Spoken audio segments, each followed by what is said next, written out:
Welcome to my YouTube channel. आज का topic रहेगा शिक्षा और संस्कृति का अधिकार। आर्टिकल 29 और 30 और आर्टिकल 31 इनको हम विस्तार पूर्वक इस वीडियो में पढ़ेंगे।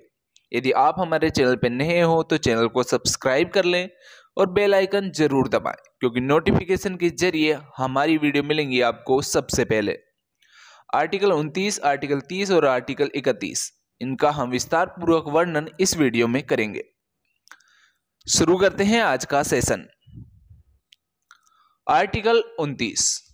आर्टिकल 29 के अनुसार अल्पसंख्यक वर्गों के हितों का संरक्षण, यानी आर्टिकल 29 में अल्पसंख्यक वर्गों के हितों का संरक्षण के संबंध में विस्तार पूर्वक वर्णन दिया गया है। भारत के किसी भी भाग में, यानी भारत के किसी भी हिस्से में, किसी भी भाग में निवास करने वाले लोगों को अपनी भाषा, बोली और संस्कृति को सुरक्षित रखने का अधिकार है।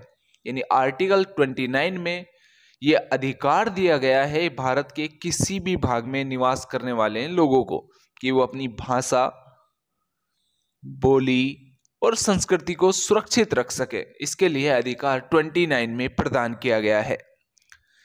किसी भी नागरिक को राज्य के अंतर्गत, यानी राज्य के अंतर्गत आने वाली जो संस्थानें हैं जिनमें धर्म, जाति और भाषा के आधार पर प्रवेश से रोका नहीं जा सकता। यानी भारत के नागरिक को राज्य यानी सरकार द्वारा संचालित कोई भी संस्थान है, जैसे स्कूल वगैरह हैं, हॉस्पिटल हैं और भी बहुत सी संस्थानें हैं, उनमें धर्म के आधार पर, जाति के आधार पर और भाषा के आधार पर प्रवेश करने से रोका नहीं जा सकता। यानी उसको प्रवेश करने से रोक नहीं सकता कोई भी व्यक्ति जो राज्य के अंतर्गत आने वाली संस्थानें हैं उनमें धर्म और जाति और भाषा के आधार पर। आर्टिकल 29 में ही अल्पसंख्यक व बहुसंख्यक दोनों के लिए अधिकार प्रदान किए गए हैं। यानी अल्पसंख्यकों को तो प्रदान किए गए हैं और बहुसंख्यक हैं उनको भी साथ साथ अधिकार प्रदान किए गए हैं। भाषा के संरक्षण एवं शांतिपूर्ण आंदोलन करने का अधिकार भी प्रदान किया गया है। यानी भाषा के संरक्षण के लिए आप शांतिपूर्ण आंदोलन कर सकते हैं, यह भी अधिकार 29 में प्रदान किया गया है।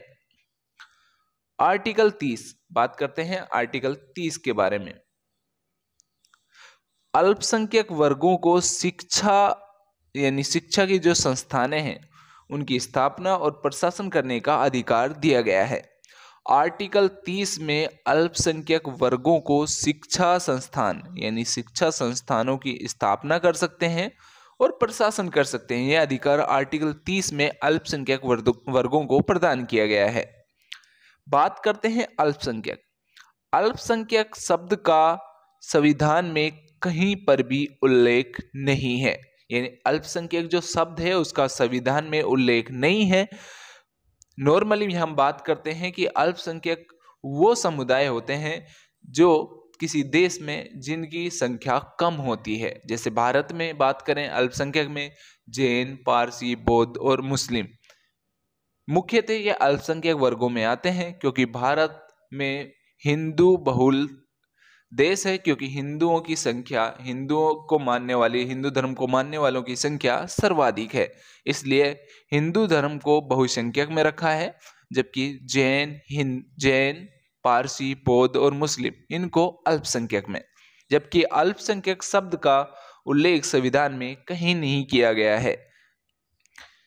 यह था आर्टिकल 30।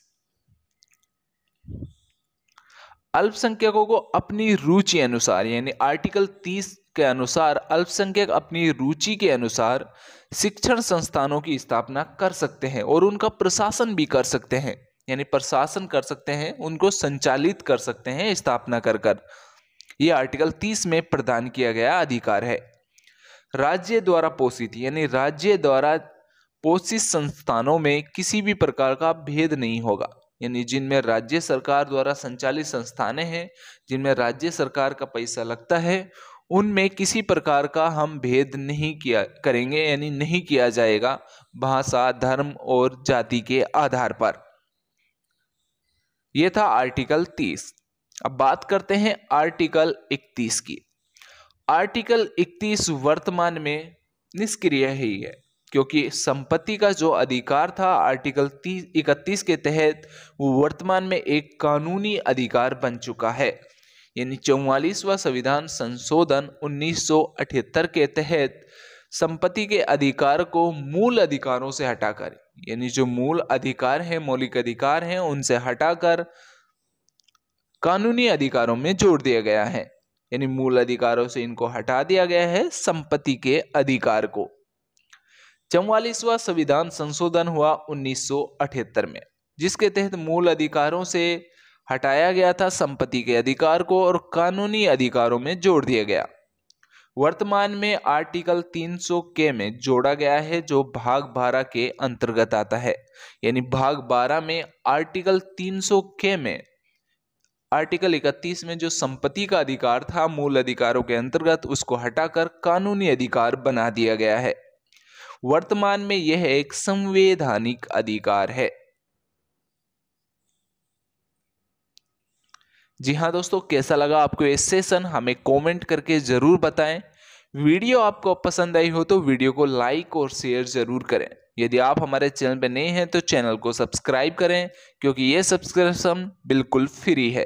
यानी आपको इसके लिए कोई चार्ज नहीं देना है। हमारा यूट्यूब चैनल बिल्कुल फ्री है। हमें सपोर्ट करें, जिससे कि हम आपके लिए बेहतर से बेहतर वीडियो लेकर आ सकें, जो आपके एग्जाम के लिए महत्वपूर्ण हो। मिलते हैं नेक्स्ट वीडियो में नेक्स्ट इंपॉर्टेंट टॉपिक के साथ।